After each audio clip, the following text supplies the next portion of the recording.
本期介绍的应用都在描述区和置顶评论。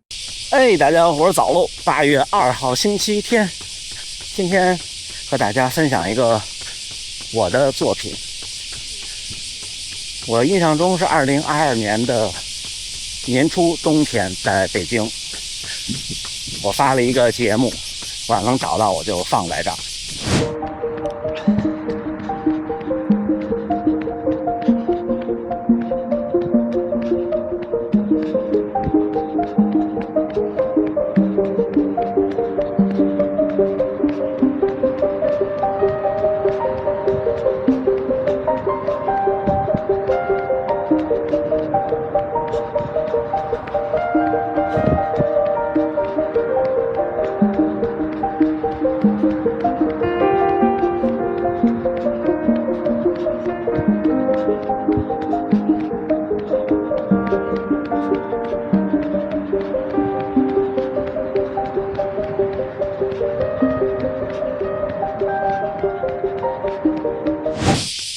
那时候我就想，为什么不能把跑步的实时数据放在我的视频上？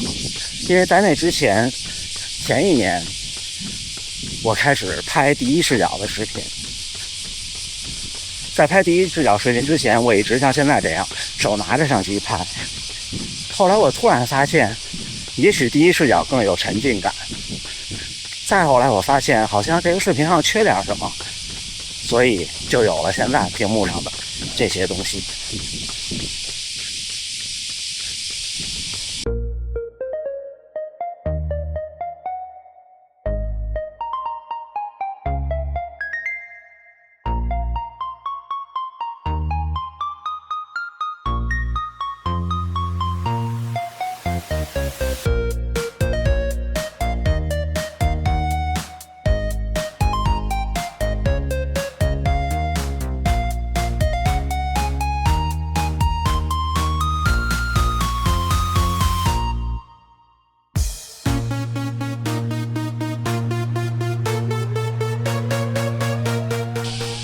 给大家演示怎么做之前，我们刚刚开始了一段新的拍摄。现在是我头顶相机的第一视角。我们先来报一下时，现在是我开始运动的44分26秒。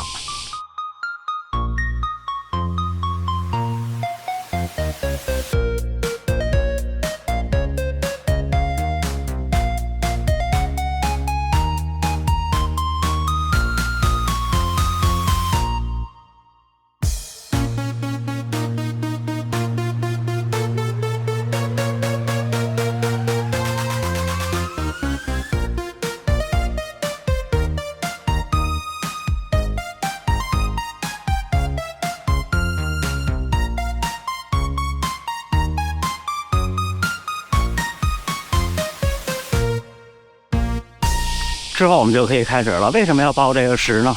大家刚才看到操作也应该能明白了，因为只有这样的话，你的视频才能和你的数据层完美的对齐。因为单纯依赖视频拍摄的时间是不可靠的，因为这个时间不太准。就算你马上同步你的手机，也不一定很准，因为手机跟手表虽然现在都是联网同步，但是我发现也不太准。尤其是跑间歇课或者就是有快有慢的课的时候，它速度的变化其实是不对的。这个插件现在能够接所有几乎跑步能用上的数据层，常规的，然后心率带的，Stride 佳明的新的那个步速损失百分比，几乎都可以。有几个是新加的，新版本在今天就会上线，版本更新是免费的，一次买断，一直使用。目前唯一的小遗憾是 Windows 的版本还要再等一等，但是肯定会在这个月之内。它的数据变化的灵敏性也可以，我现在开始加点速。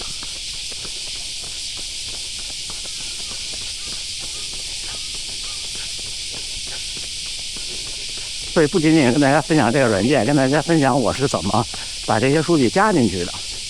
不管是用现在我自己做的达芬奇的插件还是以前用别的 APP， 基本都是依赖报时。如果忘了报怎么办？像我比赛中有的时候会忘，但是因为前一段和后一段，因为比赛中很多段素材，如果没忘，中间的就可以通过拍摄的那个时间算出来，因为你同一个设备时间间隔是对的。现在我手表显示配速4分20多，慢一点，今天闷热异常，蝉鸣声音太大了。做成达芬奇的插件也是一个巧思，因为做独立的 APP 太复杂了，想做好是很不容易的，想把功能都做够用，那等于你要做一个视频的编辑器了。后来我就想做成成熟的视频的编辑器的插件比较好。那现在很多人说为什么不做剪映呢？剪映做不了，剪映不支持这套就是插件系统。达芬奇和 Final Cut 目前还没有，达芬奇和 Final Cut 都是有标准的插件开发的方式的，所以就比较简单。这样的话呢，所有剪辑软件应该有的，达芬奇本身就有了。我这个浮层就只是一个数据的片段，你怎么用都可以，就非常的灵活。而且免费版的达芬奇也是 OK 的，最低支持到大概 18.6。作为很多跑步剪辑来说，免费版的达芬奇就足够了。付费版的也没问题，我的是付费版的 Studio 版本。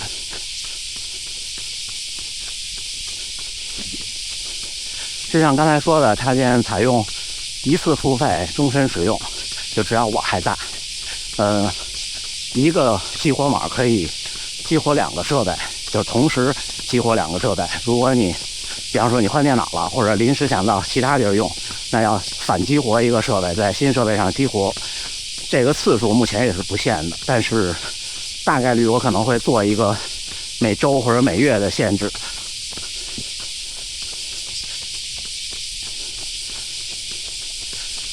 然后有一个优惠信息，小伙伴们，如果您是频道的充电会员，您给我发私信，我可以给您7折的兑换码，支付的时候输入优惠码就可以优惠。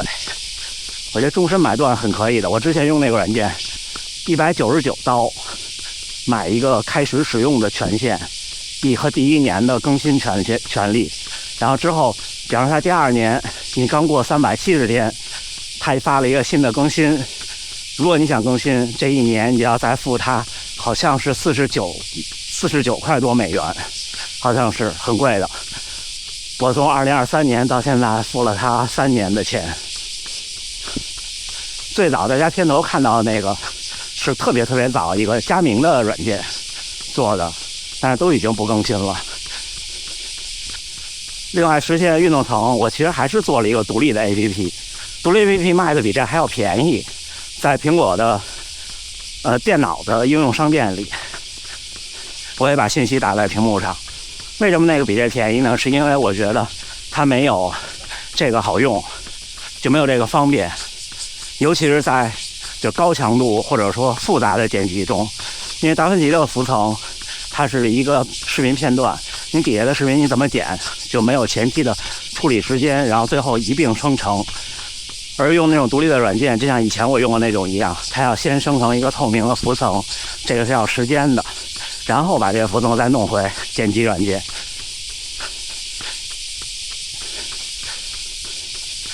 另外一个单独版本的，刚才说这个 APP 大概率不会有 Windows 版了，因为复杂度比较大。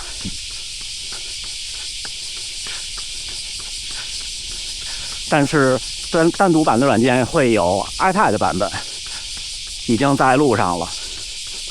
iPad 版本对很多人来说会更方便一些，拍完以后直接运动相机，然后无线传输，然后在 iPad 上剪就好了。前提是你都得有这次运动的运动数据，无论是高时、佳明还是任何平台，应该都可以下载。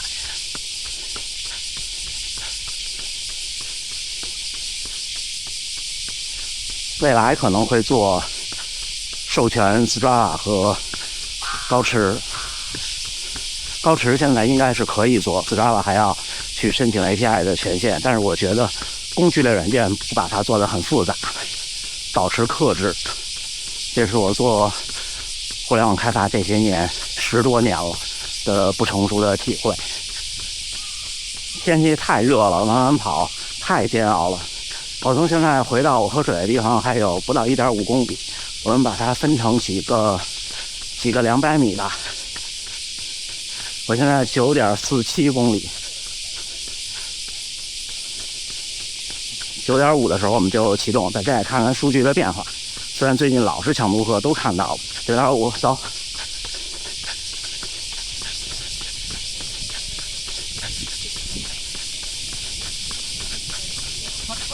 来走。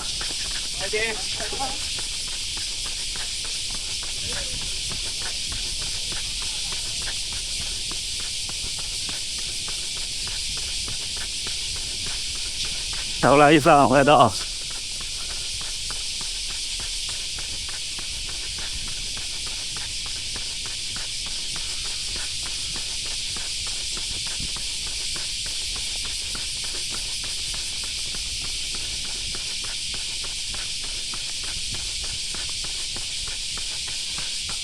好，还行啊，跑3分30上下。这也不往快的跑，这样赶紧回去喝水。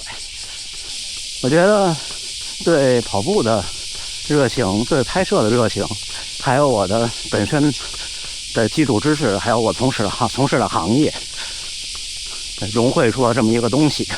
虽然现在是人工智能的时代，人们说有个 AI 写程序多么简单，但是不是出于对行业的保护，我也认为目前或者说短期的未来，甚至是长期的未来，专业人员和普通人用 AI 做一个东西，还是有不一样的地方的。因为很简单，大家可以用 AI 在自己的电脑上做一个很漂亮的网站，那你去哪里买服务器，怎么把它上线，虽然 AI 可以指导你，但是这一步不容易，还有对产品的设计、克制等等。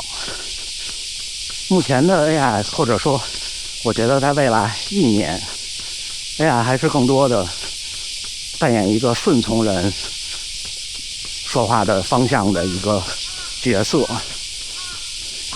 真正有批判型思维的 AI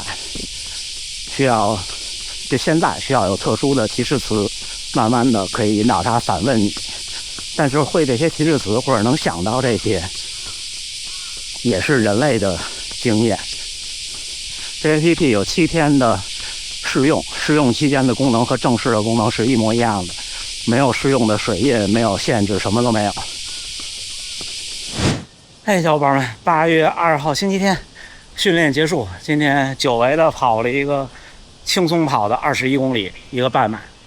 就这个季节不存在轻松跑，多慢都不行。5分27的平均配速，1小时55分04 ，20.1公里。这一季节在外边2个小时简直不行了。所以天气稍微热一点就不能跑比赛。看看今年北京马拉松的时间吧，但愿能够还是11月初，11月初就特舒服。我一看去年才3度特别棒，就是稍微能跑快一点的运动员，跑起来就收不住，特别带劲。行吧，赶紧回家吃饭，今天还要外出一下。最后还是祝大家能努力生活，健康平安，咱们下回再见。